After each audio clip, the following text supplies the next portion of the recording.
Shalom saudara, sore hari ini Abuna akan berbicara kepada kita semua dan kita akan mendengarkan kebenaran firman Tuhan dengan topik panggilan salib.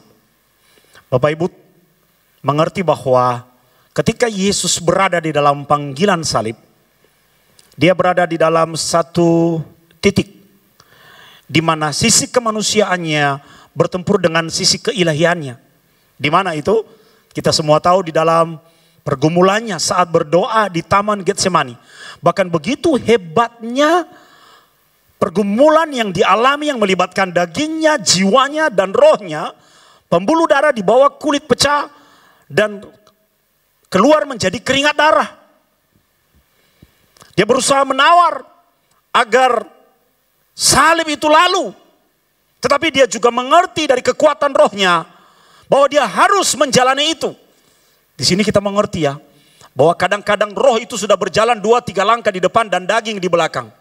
Bahkan kadang-kadang apa yang sudah dimulai oleh roh tidak bisa diresponi dengan daging, saudara. Daging belum mengerti, baru setelah kejadian terjadi, kita baru bisa mengambil kesimpulan bahwa sebetulnya roh sudah bergerak 2-3 langkah di depan. Oleh sebab itu betapa pentingnya kita membangun manusia rohani kita. Supaya kita bisa menyelaraskan gerak langkah kaki kedagingan kita dengan gerak langkah roh kita. Itu kunci kehidupan manusia rohani di dalam Tuhan. Kenapa? Seperti Yesus melakukan dan melalui penderitaan salib. Sesungguhnya setiap orang-orang percaya juga memiliki salibnya sendiri-sendiri. Dan tidak bisa menghindar dari panggilan salib walaupun di dalam kualitas yang berbeda dari apa yang dialami oleh Yesus sendiri di Taman Getsemani. Dan kita belajar bahwa Yesus berkata kepada Bapa, jadilah padaku menurut rencanamu saja. Tidak bisa cawan ini lalu, biarlah kehendakmu yang jadi. Itu adalah teladan yang diberikan Tuhan Yesus kepada kita. Bahwa ketika kita berada di dalam panggilan salib masing-masing, kita pun harus berani berkata, biarlah kehendak Tuhan yang jadi, bukan kehendakku. Biarlah kehendak roh yang jadi, bukan kehendak kedaginganku. Amin saudaraku. Kenapa demikian? Mari kita lihat di dalam Lukas pasal 9 ayat 23. Lukas 9 pasal 23, Tuhan Yesus pernah memberikan nasihat kepada murid-muridnya. Dan nasihat ini menurut saya mengagetkan. Kenapa? Karena isinya. Apa isinya? Mari kita baca pasal 9 ayat 23. Katanya kepada mereka semua. Semua. Tidak ada yang terkecuali. Artinya firman ini ditujukan kepada seluruh murid-muridnya.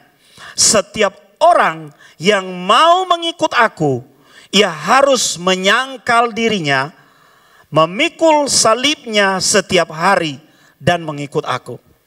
Coba lihat. Kepada siapa firman ini Tuhan Yesus tujukan? Kepada setiap orang yang mau mengikut aku. Kepada setiap orang yang mengikut Tuhan Yesus. Kata setiap orang artinya orang-orang yang mengambil keputusan untuk mengikuti Tuhan Yesus. Kecuali kalau Anda mengambil keputusan tidak mau mengikut Tuhan Yesus, maka perkataan ini tidak berlaku atasmu. Tapi sejak Anda menerima Yesus Kristus sebagai juru selamatmu pribadi, di saat itu kita sesungguhnya menjadi orang-orang yang sedang mengikuti Tuhan Yesus. Rupanya ada hukum yang berlaku bagi orang yang mengikuti Tuhan Yesus. Apa hukum itu? Ini dia saudara. Setiap orang yang mau mengikuti aku, di situ ada kata mau ya. Berarti mau itu adalah pilihan setiap orang. Ada yang mau dan ada yang tidak mau. Saat Anda memutuskan untuk memilih mengikut Tuhan, ada konsekuensi yang menyertai dengan sendirinya. Mengapa dikatakan menyertai dengan sendirinya? Kita tidak punya pilihan lain kecuali menjalani atau berada di dalam situasi. Kita tidak punya pilihan untuk menghindarinya. Apa itu? Ia harus menyangkal dirinya. Ini yang pertama. Penyangkalan diri, saudaraku. Penyangkalan diri. Katakan menyangkal diri. Masalah kita, manusia yang tinggal di dalam kedagingan ini adalah keakuan yang begitu tinggi. Ada satu murid Yesus yang keakuannya begitu tinggi, saudara, yaitu Petrus. Ya, orientasinya adalah diri sendiri. Orientasinya adalah kedagingan, kehendak, will-nya kita. Nah, itu yang ditaklukkan. Ketika Yesus berada di Taman Getsemani, kedagingannya ditaklukkan dengan kehendak Tuhan. Ini menjadi persoalan yang sangat besar bagi orang-orang yang memang dagingnya kuat. Keakuannya tinggi. Kenapa? Dia harus belajar menaklukkan seluruh keinginannya. Keakuannya, kehendaknya pada kedaulatan yang lebih tinggi, yaitu keinginan Tuhan. Dan ini tidak mudah untuk dihadapi. Nah, orang-orang yang seperti ini diproses begitu hebat sesungguhnya. Sampai dia menyerahkan hak atas dirinya sendiri kepada Tuhan. Dan menyangkal diri sendiri itu bukan perkara yang mudah, saudaraku. Tuhan bisa memproses orang-orang tertentu melalui persoalan-persoalan, melalui pencobaan-pencobaan, melalui penderitaan, melalui kesulitan-kesulitan, sampai dia berkata, bukan aku lagi, tapi Tuhan. Sampai dia berkata, ya Tuhan, biarlah kehendak-Mu yang jadi. Pada umumnya sih, saudaraku, menurut pengalaman Abuna, penyangkalan diri ini dibawa oleh Tuhan pada jalan penderitaan. Dibuat menangis, dibuat sedih, dibuat kehilangan. Dan ini adalah proses, hasilnya adalah penyangkalan diri. Bukan aku. Diri itu apa, saudara? Identitas. Saya, aku, identitas. Sampai identitas kita itu hilang. Dibawa di titik di mana bahkan Tuhan memaksa kita. Identitasmu gak perlu, anakku. Tapi identitasku yang aku rindukan terlihat di dalam dirimu. Terlihat di dalam dagingmu, terlihat di dalam jiwamu, dan terlihat di dalam rohmu. Ini adalah panggilan penderitaan. Bukan hanya itu. Ketika kita menyangkal diri, Tuhan meminta kita, coba lihat kalimat berikutnya, memikul salibnya. Ini jalan penderitaan. Tidak ada orang yang senang disalibkan. Betul, saudara? Yesus menawar di Taman Getsemani. Dia saja adalah Tuhan yang berinkarnasi menjadi manusia, menawar. Apalagi kita yang manusia. Dan setiap orang itu kan memiliki salibnya sendiri-sendiri. Makanya Bunda pernah mengajar ya, bahwa kita tidak bisa membandingkan salib kita dengan salib orang lain. Kita tidak bisa dan tidak boleh berkata, salibku kok jauh lebih berat dibanding salib orang lain. Tuhan memproses setiap orang sesuai dengan tujuan Tuhan bagi orang itu. Dan Tuhan melihat kesanggupan setiap orang. Jadi kalau Anda merasa salibmu terlalu berat, ya berarti Anda sanggup. Tapi belum tentu jika salib yang sama ditanggung oleh orang lain. Makanya kapasitas semua orang dan setiap orang itu tidak sama dan berbeda-beda. Ini sesuatu yang tidak bisa dihindari. Mati di kayu salib itu mati tersiksa. Tangan dipaku, kaki dipaku, tergantung antara langit dan bumi. Secara moral itu adalah orang yang dikutuk, dipermalukan, matinya pelan-pelan, mengalami kesakitan. Ini semua di dalam satu definisi yang disebut dengan penderitaan. Ini yang saya katakan tadi bahwa jalan penderitaan, saudaraku, sesungguhnya adalah jalan yang harus dilalui oleh setiap murid Kristus. Tidak bisa menghindar. Tapi penderitaan ini bergantung dan sangat bergantung pada rencana Tuhan untuk setiap orang.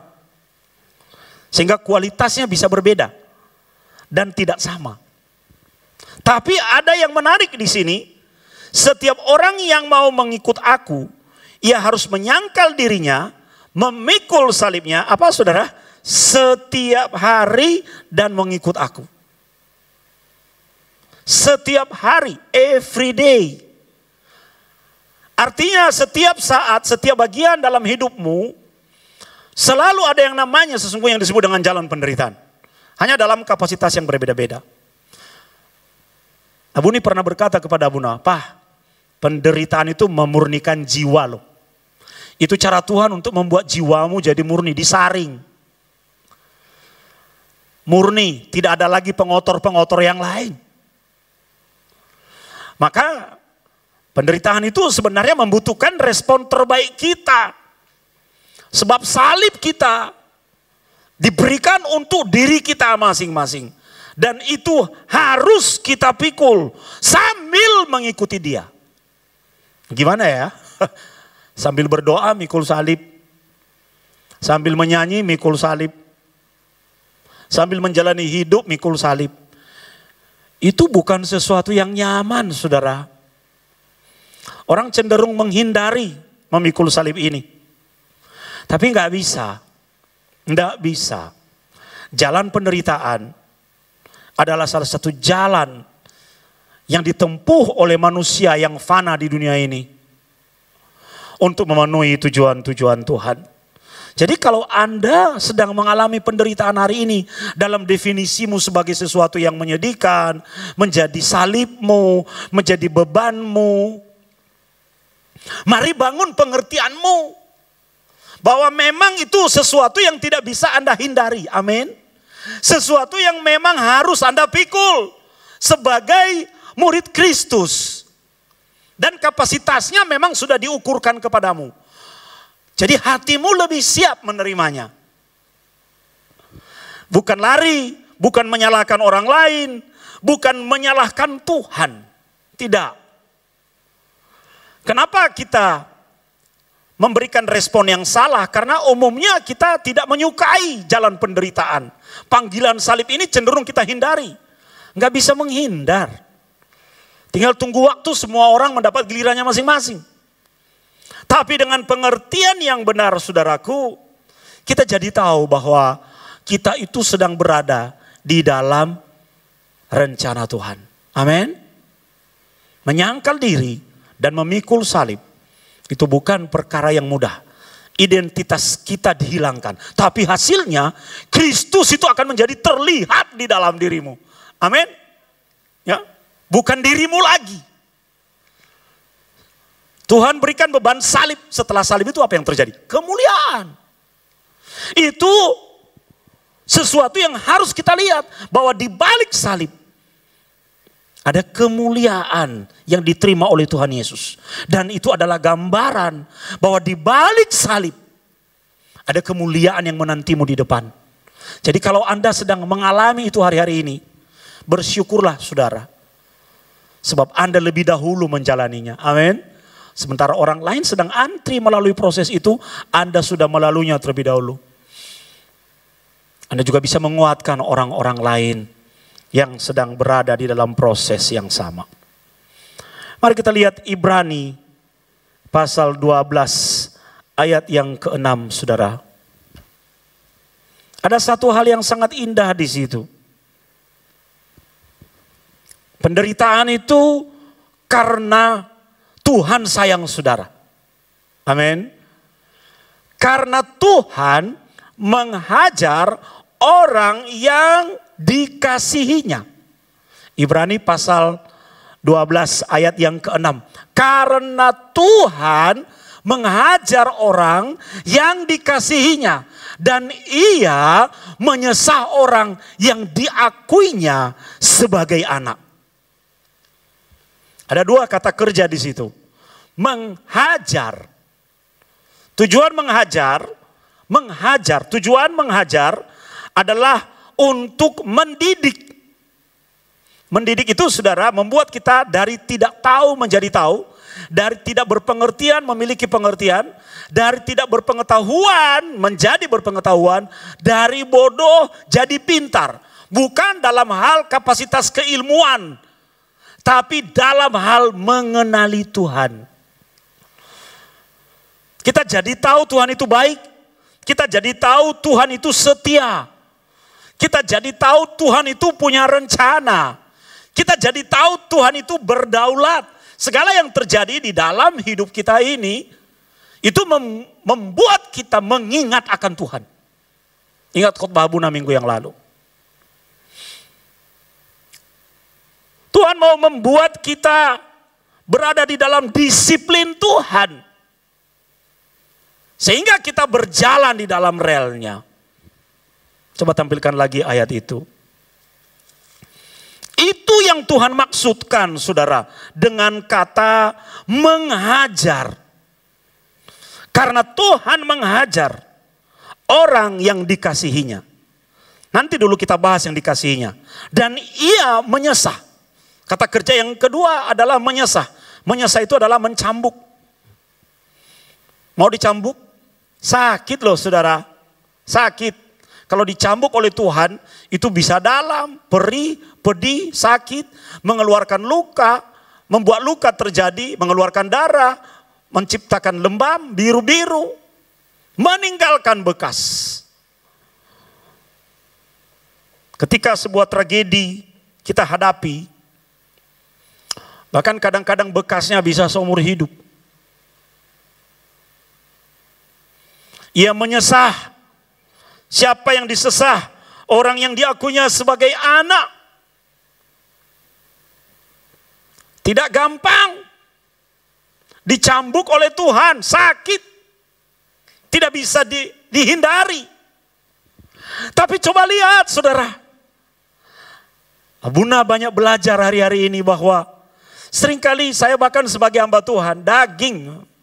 Yang namanya hamba Tuhan itu juga manusia. Lebih fokus pada menghajarnya, lebih fokus pada cambuknya.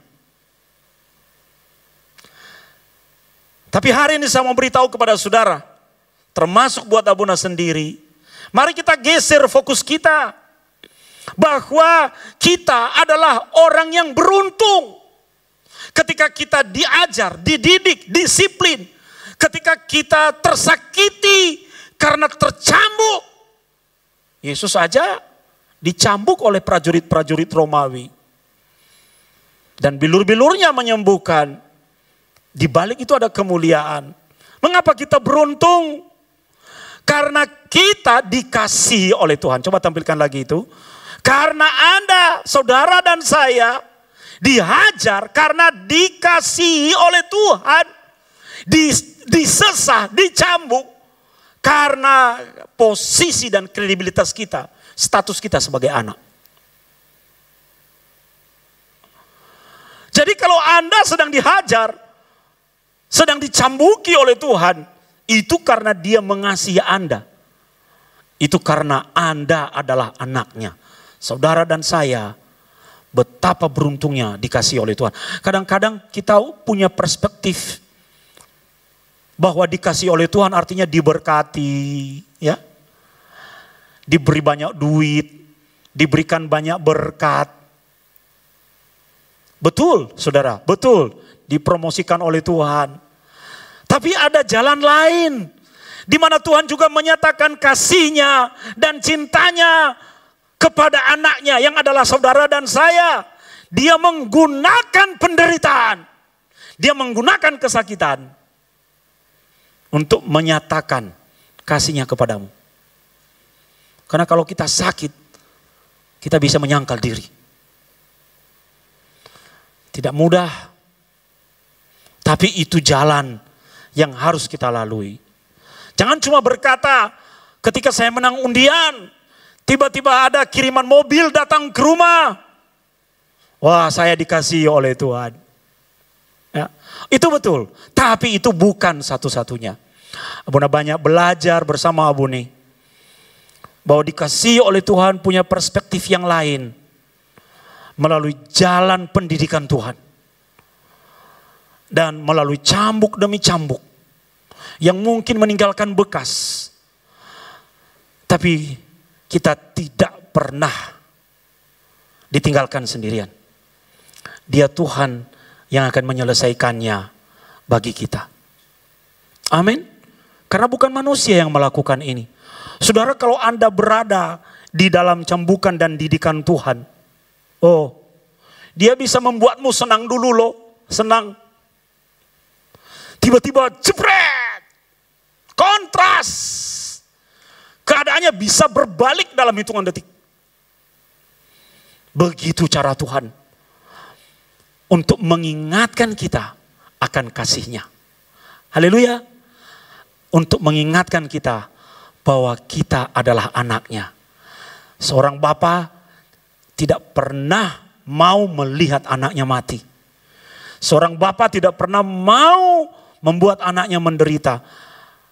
Mencambuk di sini sama seperti ketika bapa mencubit anaknya, kemudian dia membebatnya kembali.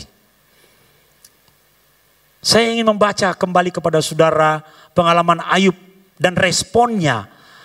Minggu-minggu yang lalu Abuna menjelaskan ini. Ayub pasal 5 ayat 18.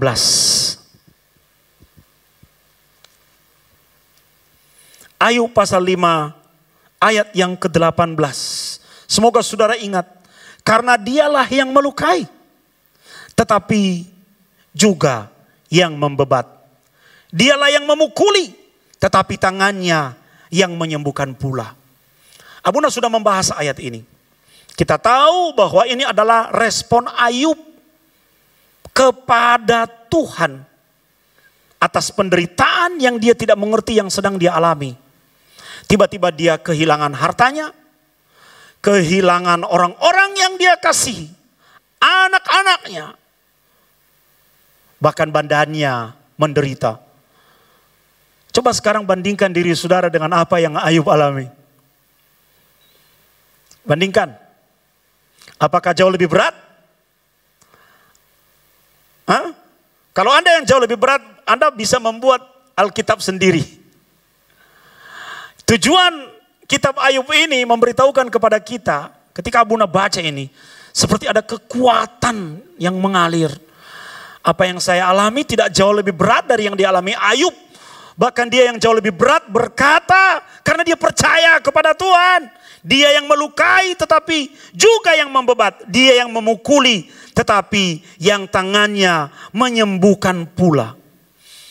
Yang belum saya jelaskan kepada saudara mengenai ayat ini adalah, Ayub sebenarnya sedang memposisikan dirinya untuk berada di dalam rencana Tuhan. Pernahkah saudara mau beli baju?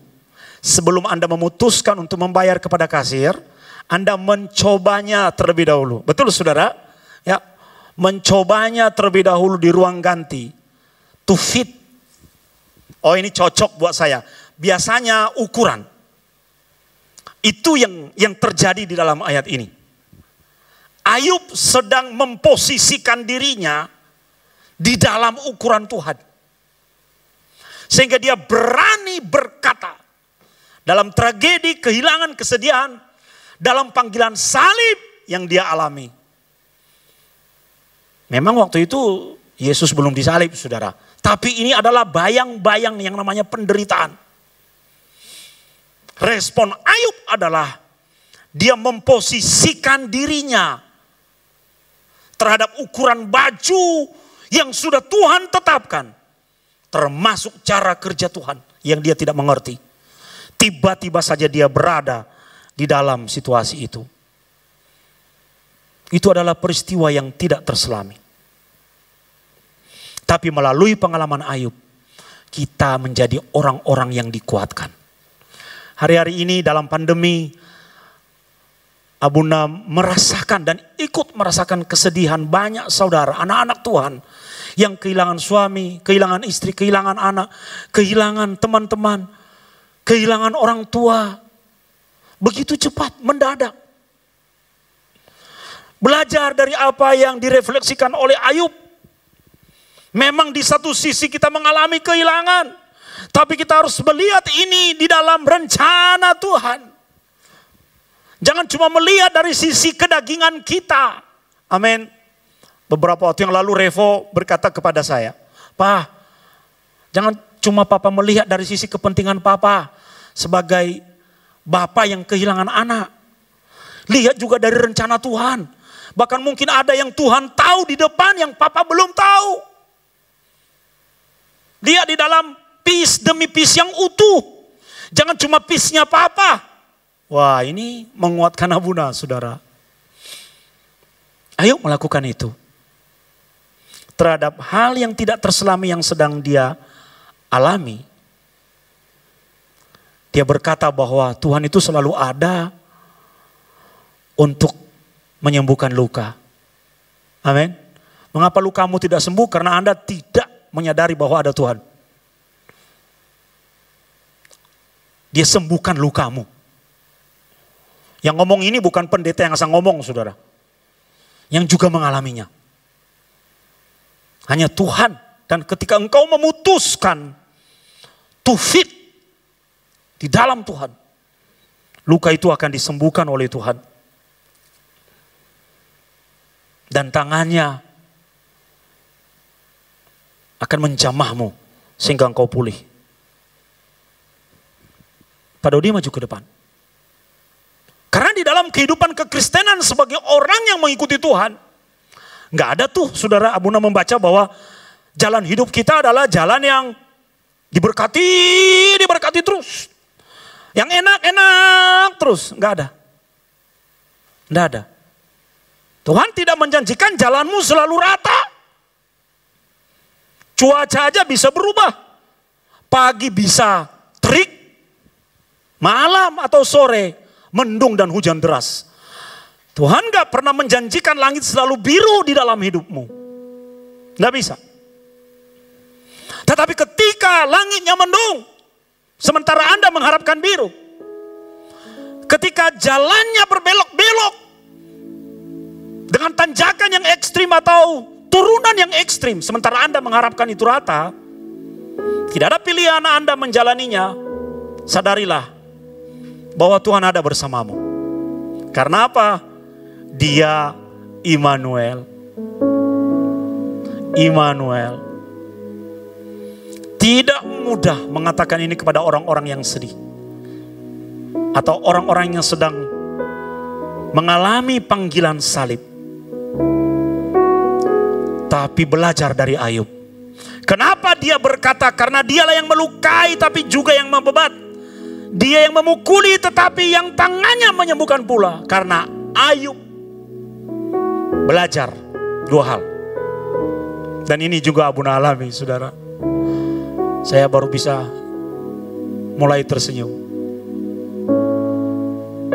Ayub tidak menyerah. Amin. Never give up. Jangan menyerah. Sebab kalau Anda menyerah, Anda sudah mati sebelum Anda mati. Kalau Anda menyerah, kita akan kehilangan ketahanan kita, daya juang kita. Kita akan kehilangan peluang. Kita akan kehilangan kesempatan. Kalau kita sudah menyerah, kita akan kehilangan kehidupan yang Tuhan janjikan di dalam kehidupan kita. Bapak Ibu yang ada di rumah, saya tidak tahu kesedihan apa yang sedang Anda hadapi, jalan penderitaan apa, salib apa yang sedang Anda pikul. Jangan menyerah.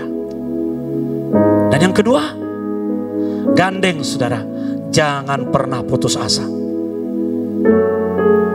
Kalau Anda putus asa, Anda menyerah. Kalau Anda menyerah, Anda pasti putus asa. Putus asa itu apa? Kehilangan harapan. Menyerah pada keadaan. Seolah-olah dunia runtuh. Ingat seorang janda di Nain merasa dunia runtuh di depannya ketika anak laki-laki satu-satunya meninggal dunia. Di kalangan orang Yahudi, anak laki-laki pertama adalah penerus keturunan dan penanggung jawab seluruh rumah. Wanita ini kehilangan. Dia mengantar anaknya dengan menangis di pintu gerbang kota. Dia berjumpa dengan Tuhan Yesus. Saudara, mungkin Tuhan tidak membangkitkan sesuatu dalam hidup kita seperti Dia membangkitkan anak laki-laki janda di Nain itu. Tapi Dia membangkitkan hidupmu. Dia membangkitkan jiwamu. Supaya engkau yang sedang putus asa, yang sedang sedih, berani berkata seperti Ayub, dia Tuhan yang membebat luka, tangannya menyembuhkan.